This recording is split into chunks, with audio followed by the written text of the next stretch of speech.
তেওঁৰ কাৰণে সকলো সমান আছিল ধনী দুখীয়া জাতি ধৰ্ম ডেকা বুঢ়া নদী পৰ্বত সাগৰ চৰাই চিৰিকটি সকলো সমান আজি তেখেত আমাৰ পৰা অকণ দূৰত গ'ল মই দূৰত গ'ল বুলি কৈছোঁ কাৰণ তেওঁ দূৰত আছে তেওঁ গুচি যোৱা নাই তেওঁ আমাক চাই আছে মই প্ৰতি মুহূৰ্তত তেওঁক অনুভৱ কৰোঁ তেখেতক অন্তৰত লৈ ঘূৰি আছোঁ প্ৰত্যেকজন অসমীয়া ব্যক্তিয়ে তেওঁক অন্তৰত লৈ ঘূৰি আছোঁ আৰু তেখেতে কৈছিল ইউক্লিপ্টাছ গছৰ দৰে ওখ হ'ব খোজোঁ মই চিৰদিন চিৰন্তন আকাশ চুব খোজোঁ মই তেওঁ এই ইউক্লিপ্টাছ গছজোপাত দিনক দিনে বাঢ়ি গৈ আছে যিমান দিন হৈছে তেওঁ আমাৰ অন্তৰত আৰু সোমাই গৈ আছে আৰু যুগ যুগ ধৰি সোমাই থাকিব মই নিজকে সৌভাগ্যৱান বুলি ভাবোঁ যিহেতু মই তেওঁৰ লগত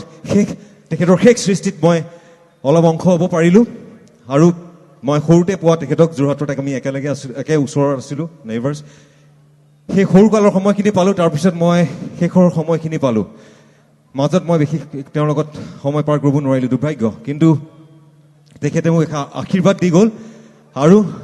যেতিয়ালৈকে উশাহ থাকিব জুবিন দা থাকিব যেতিয়ালৈকে জীৱন থাকিব জুবিন দা থাকিব